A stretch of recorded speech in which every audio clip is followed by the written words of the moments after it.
Oh, sorry, video was switch was off here.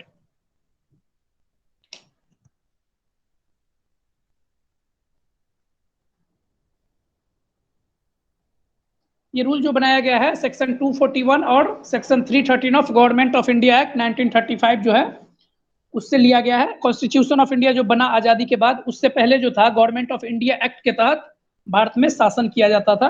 तो उसी act के तहत ये रूल बना, जो भी कर्मचारी थे यहाँ पे उनके लिए कि मेडिकल सुविधा उनको कैसे प्रदान किया जाएगा। तो रूल नंबर 1 है short title. Short title means name, नाम क्या है, एंड एक्सटेंट ऑफ एप्लीकेशन, और उसका प्रभाव कहाँ तक होगा। नाम क्या है, central services medical attendance rule 1944, rule number 1A। Rule number 1, 2, rule number 1 का 2 क्या है,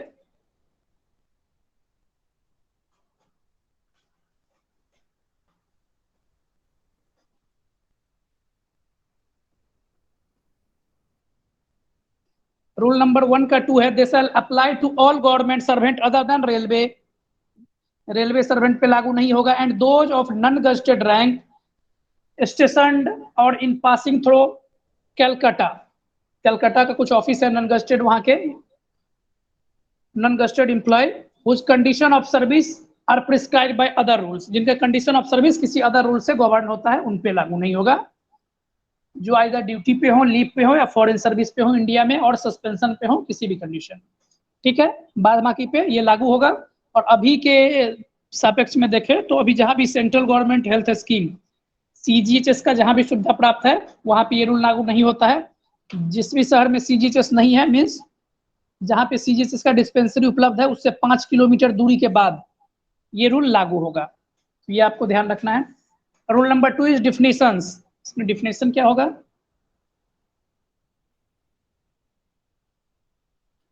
in these rules unless there is anything repugnant in the subject or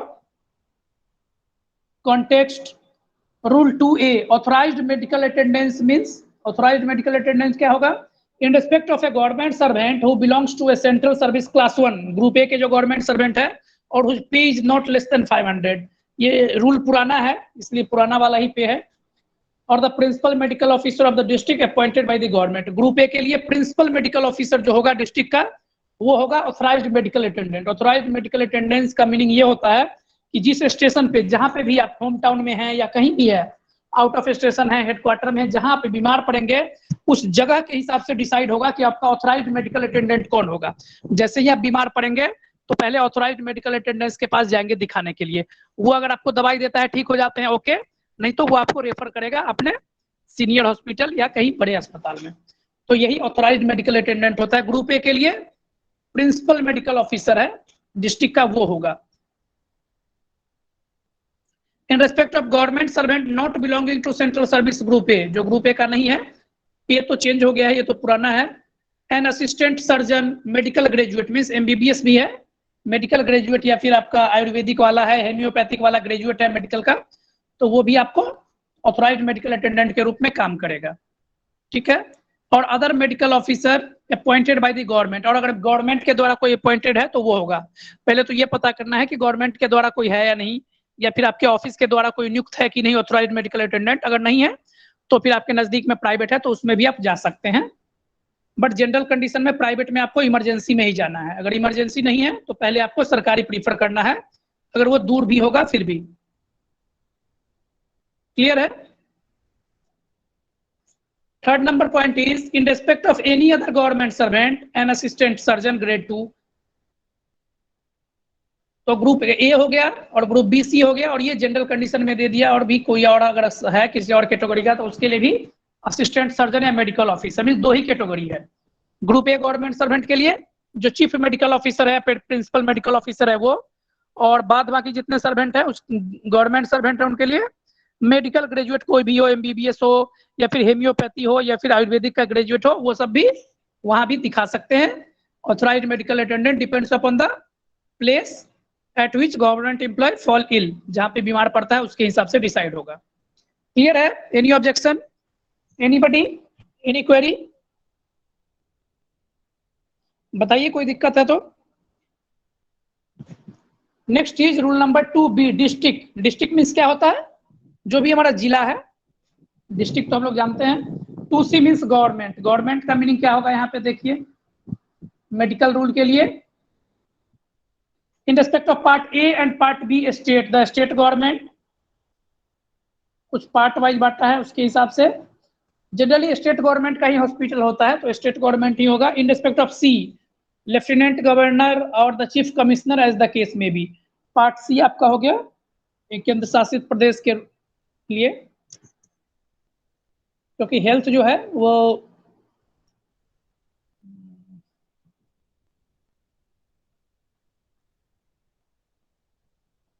health state और यूनियन दोनों देख सकते हैं। हेल्थ से रिलेटेड चीज हॉस्पिटल स्टेट गवर्नमेंट और सेंट्रल गवर्नमेंट दोनों का हो सकता है।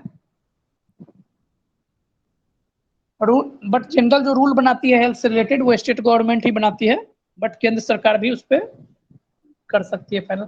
Rule number 2D, government hospital कौन सा होगा? इंक्लूड से मिलिट्री हॉस्पिटल भी एक गवर्नमेंट हॉस्पिटल है। Subject to the provision of appendix 32, इस बुक के अपेंडिक्स 32 में डिटेल्स में दिया है गवर्नमेंट हॉस्पिटल क्या होगा। आर्मी इन इंडिया रूल 1937, जो भी पब्लिक मनी से चलता है वो सारा गवर्नमेंट हॉस्पिटल है। Rule 2E, medical attendance means, medical attendance का क्या मीनिंग है? In respect of a government servant as specified in sub clause A, attendance in hospital or residence of a government servant। देखिए, या तो आप hospital में जाते हैं या आपके डॉक्टर आपके घर पे आता है, तो दोनों कंडीशन में जहां पे भी आप डॉक्टर से कंसल्ट करते हैं दैट इज मेडिकल अटेंडेंस। और जो ऑथोराइज्ड मेडिकल अटेंडेंट है वो गवर्नमेंट के द्वारा ऑथोराइज किया जाता है या फिर आपका लोकल गवर्नमेंट हॉस्पिटल का डॉक्टर होगा। यही दो कंडीशन है ऑथोराइज्ड मेडिकल अटेंडेंस का। Sub-rule 2, in respect of any other government servant but excluding a member of the central service class 4, attendance at a hospital or in case of illness which compels the patient to be confined to his residence at the residence of the government servant, including such methods of examination for purposes of diagnosis and are available in the nearest government hospital, and such consultation with a specialist or other medical officer of the government stationed in the district as the authorized medical attendant certifies to be necessary to such extent and in such manner as the specialist for medical officer may in consultation with the authorized medical attendants determine। क्या determine करेगा? In respect of a member of central service class 4, attendance at a hospital including such method of examination for purpose of diagnosis as are available in the nearest government hospital and such consultation with a specialist or other medical officer of the government stationed in the district as the authorized medical attendant certifies to be necessary to such extent and in such manner as the specialist और medical officer में in consultation with the authorised medical attendants determine. पहले तो आपको authorised medical attendant है तो उनके पास जाना है, नहीं तो नियरेस्ट जो गवर्नमेंट हॉस्पिटल है उसमें जाना है। इमरजेंसी कंडीशन में आप किसी भी हॉस्पिटल में जा सकते हैं, बट गवर्नमेंट के यहाँ जो बिल सबमिट होगा उसमें आपको इमरजेंसी कंडीशन दिखाना होगा। आफ्टर डेट वो बिल सैंक्शन होगा पीएमजी के यहाँ से, मीन्स रीजनल ऑफिस से, क्योंकि प्राइवेट हॉस्पिटल का बिल सैंक्शन करने का पावर रीजनल ऑफिस में है और जो गवर्नमेंट हॉस्पिटल है वहां का बिल आपके डिविजनल हेड भी सैंक्शन कर सकते हैं। उसका कुछ लिमिट है, वो सर्कल हेड तय करते हैं कितने लिमिट तक डिविजनल हेड बिल सैंक्शन करेंगे। उससे ज्यादा लिमिट होगा तो रीजन या सर्कल ट्रांसफर हो जाता है बिल, ठीक है। और जिस जगह पे आप बीमार होंगे वहां का वो प्लेस तय करता है कि आपके कौन होंगे ऑथराइज्ड मेडिकल अटेंडेंट। जहां सीजीएचएस है वहां एम्प्लॉय का सीजीएचएस कंट्रीब्यूशन सैलरी से काटा जाता है, उनको सीजीएचएस कार्ड मिलता है, वो सीजीएचएस डिस्पेंसरी में जाके दिखा सकते हैं। और अगर कुछ स्पेशल है तो सीजीएचएस डिस्पेंसरी आपको रेफर कर देगा किसी हॉस्पिटल में, इधर प्राइवेट भी हो सकता है क्योंकि सीजीएचएस बहुत सारे प्राइवेट हॉस्पिटल को भी इम्पैनल किए हुए हैं। तो ये जनरल प्रोसेस है आपका। 2F rule number, patient, patient means क्या होगा? गवर्नमेंट सर्वेंट जो बीमार होंगे। 2G state, state means state in which patient has fallen, जिस राज्य में आप बीमार होंगे उसी को स्टेट कहेंगे यहाँ पे। 2H ट्रीटमेंट, ट्रीटमेंट मीन्स क्या होगा? Treatment means the use of all medical or surgical facility available at the government hospital in which the government servant is treated and includes जहाँ पे ट्रीटमेंट होगा the employment of such pathology, bacteriology, radiology or other method as are considered necessary by the authorized medical attendant. जो भी आपको authorized medical attendant कहेंगे test करवाने के लिए वो करवाना होगा. The supply of such medicines, vaccines, sera or other therapeutic substances as are ordinarily available in the hospital. Ordinary जो आपका available होगा. The supply of such medicines, vaccines, sera and other therapeutic substance not ordinarily so available at the authorized medical attendant may certify in writing. जो available नहीं होगा वो certify in writing लिखित में देगा और उसका आपको bill sanction होगा. Such accommodation as is ordinarily provided in the hospital, जो आपको accommodation मिलेगा हॉस्पिटल में जिसके लिए आप एलिजिबल है, क्योंकि प्राइवेट वार्ड होता है, सेमी प्राइवेट वार्ड होता है और कौन सा एक वार्ड होता है,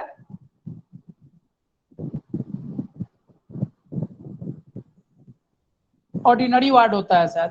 तो सबका पे लिमिट है सीजीएचएस के अंतर्गत, उसके हिसाब से आपको दिया जाता है. और ये मेडिकल अटेंडेंस रूल के तहत भी अगर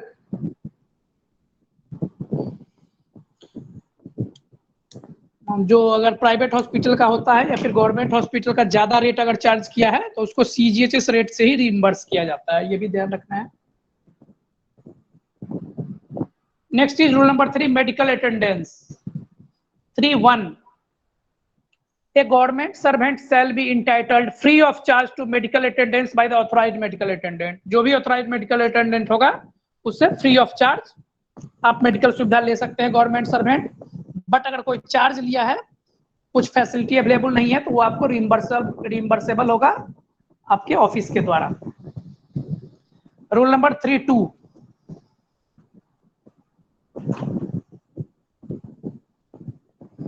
where a government servant is entitled under sub-rule 1 free of charge to receive medical attendance, any amount paid by him on account of such medical attendance shall on production of a certificate in writing by the authorized medical attendant in this behalf be reimbursed to him by the central government.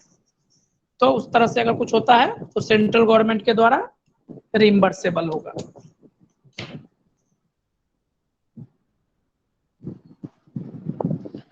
Rule number 4, travelling allowance for medical attendance journey. Medical attendance के लिए अगर आप journey करेंगे तो उसके लिए आपको TA भी मिलेगा अगर स्टेशन से बाहर है तो. when the place at which a patient fall ill is more than 5 miles by the shortest route from the consulting room of the authorized medical attendant. जो आपका एएमए है ऑथराइज्ड मेडिकल अटेंडेंट जो है उसका जो ऑफिस है या उसका जहां पे वो बैठता है वो 5 किलोमीटर से ज्यादा दूर है तो फिर आपको टीए मिलेगा. The patient shall be entitled to travelling allowance for the journey to and from such consulting room. जाने और आने का आपको फेयर रिइंबर्सेबल होगा. क्लियर है? 5 माइल से ज्यादा दूरी है. 1 माइल में कितना 1.6 किलोमीटर होता है, तो 1.6 इंटू 5 मीन्स 8 किलोमीटर से ज्यादा है तो आपको मिलेगा. यहाँ पे माइल है, किलोमीटर नहीं है, ध्यान रखेंगे. It is 5 miles. 1 miles is equal to 1.6 kilometre. So 5 mile is equal to 8 kilometre. तो 8 किलोमीटर से ज्यादा होगा तभी टीए एडमिसेबल होगा ऑथराइज्ड मेडिकल अटेंडेंस के पास जाने और आने के लिए. ये भी इंपॉर्टेंट है, इससे क्वेश्चन एक बार पूछा गया था.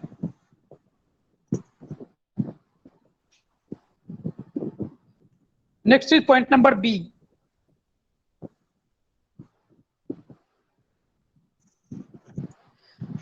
If the patient is too ill to travel. अगर पेशेंट बहुत ज्यादा बीमार है और ट्रेवल भी नहीं कर सकता है तो क्या करेगा? Authorised medical attendant shall be entitled to travelling allowance for the journey to and from the place where the patient.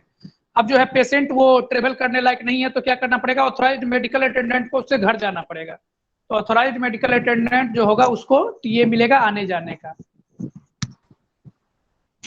Clear है? नेक्स्ट इज रूल नंबर 4 का 2. application for traveling allowance under sub rule 1 by medical attendant stating that medical attendance was necessary, and if the application is under clause B of that sub rule that the patient was too ill to travel, तो इसका एक certificate देना पड़ेगा कि the patient was too ill to travel, इतना बीमार था कि वो ट्रेवल नहीं कर सकता था। Rule number 5, consultation with specialist. देखिए ऑथराइज मेडिकल अटेंडेंट होता है तो जनरल ग्रेजुएट होता है, मेडिकल ग्रेजुएट, एमबीबीएस या फिर हेमियोपैथी या फिर आयुर्वेदिक जो भी है, बट अगर स्पेशलिस्ट के पास भेजेगा, ए में ऑथराइज करेगा कि इसके स्पेशलिस्ट से आपको मिलना है, तो उसके लिए क्या प्रोसेस है।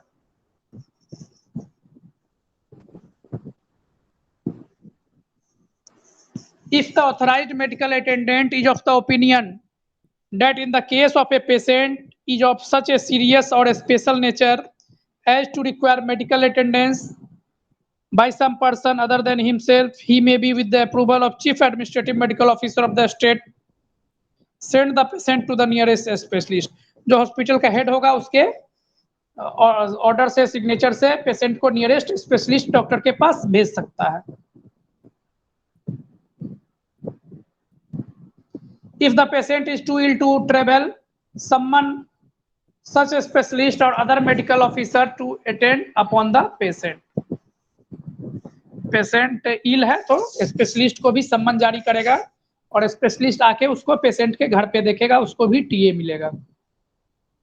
सब rule 5(2), a patient sent under clause A of sub rule 1 shall on production of a certificate in writing by the authorized medical journey to and from the headquarter of the specialist, तो उसको भी TA मिलेगा। Rule 5 का 3, a specialist or other medical officer summoned under clause B of sub rule 1 shall on production of a certificate in writing by the authorized medical attendant in this behalf be entitled to traveling allowance for the journey to and from the place where the patient ill, जहाँ पे patient ill है उसका TA उसको भी मिलेगा, specialist या और भी कोई मेडिकल ऑफिसर जिसको भी बुलाया जाएगा। क्लियर है रूल नंबर 5?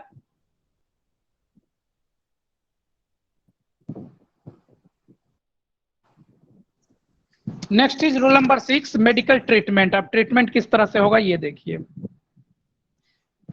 देखिए सीजीएचएस के अंदर भी आपका 3 तरह के वार्ड होते हैं, general ward, semi private ward और प्राइवेट वार्ड।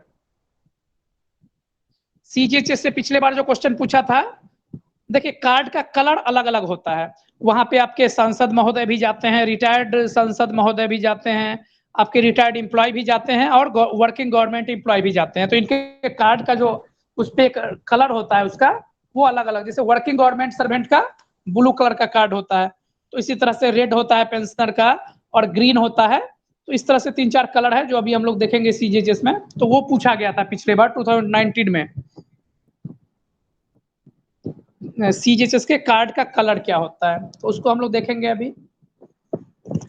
देखिए मेडिकल ट्रीटमेट, एक और रूल नंबर 6 के तहत, a government servant shall be entitled free of charge to treatment in such government hospital at or near a place where he falls ill as can in the opinion of the authorized medical attendant provide the necessary and suitable treatment। ठीक है, और if there is no such hospital, government hospital नहीं है, as is referred to in clause A, in such hospital other than a government hospital at or near the place as can in the opinion of the authorized medical attendant provided the necessary and suitable treatment। सरकारी hospital नहीं है तो AMA के पास power है कि वो private hospital में भी भेज सकता है। ठीक है, as per rule 6(1)B।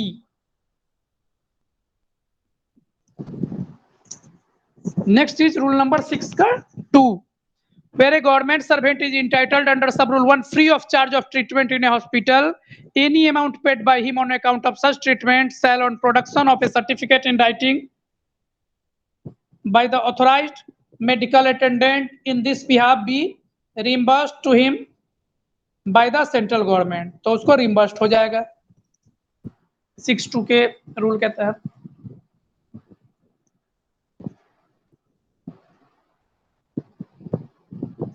Treatment at residence,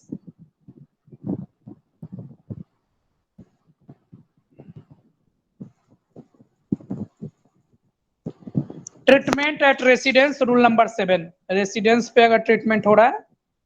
7A, 7(1), if the authorized medical attendant is of the opinion that owing to the absence or remoteness of a suitable hospital, मतलब सही हॉस्पिटल, सुटेबल हॉस्पिटल उपलब्ध नहीं है, और to the severity of the illness बहुत ज्यादा है, बीमारी बहुत ज्यादा है, a government servant cannot be given treatment as provided in clause A of sub rule 1 of rule 6, the government servant may receive treatment at his residence। अगर hospital में जाके इलाज नहीं करवा सकता है, ट्रेवल नहीं कर सकता है, तो उसके रेसिडेंस पे उसको चिकित्सा मुहैया कराया जाएगा। 7(2), a government servant receiving treatment at his residence under sub rule 1 shall be entitled to receive towards the cost of such treatment incurred by him a sum equivalent to the cost of such treatment as he would have been entitled free of charge to receive under these rules if he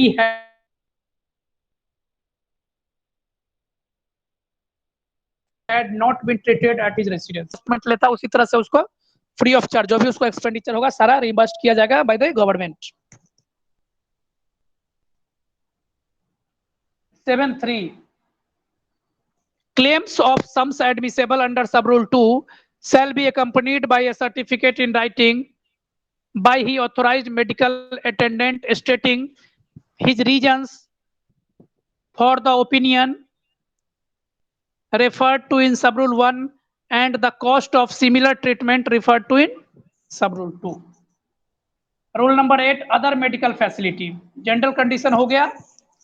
anybody any query, कोई दिक्कत है तो आप लोग पूछिएगा। Rule number 8 है other medical facilities. 8A, charge for services rendered in connection with but not included in medical attendance on or treatment of a patient entitled free of charge to medical attendance and treatment under these rules shall be determined by the authorized medical attendant and paid by the patient। ठीक है, free of charge मिलेगा सारा facility. 8(2),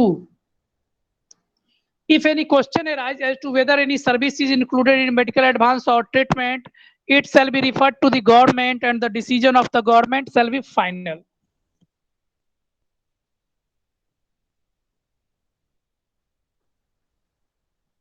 Rule number 9, counter signature of certificate, the controlling officer of a patient may require that any certificate required by these rules to be given by the authorized medical attendant for traveling allowance purpose shall be countersigned। Patient का जो controlling officer होगा वो क्या देखेगा, जो certificate required है वो counter sign है या नहीं। In the case of certificate given by the principal medical officer of a district or by the chief administrative medical officer of the state, and in the case of a certificate given by any other medical officer by the principal medical officer of the district. तो जो भी है उसका authorise वो certificate sign करके देगा reimbursement के लिए। Rule number 10, transfer to foreign service.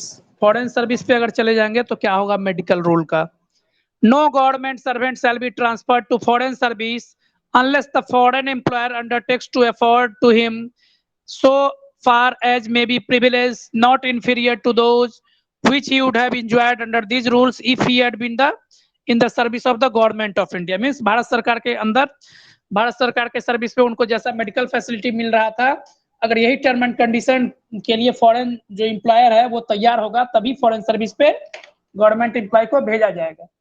This is also important point under rule number 10।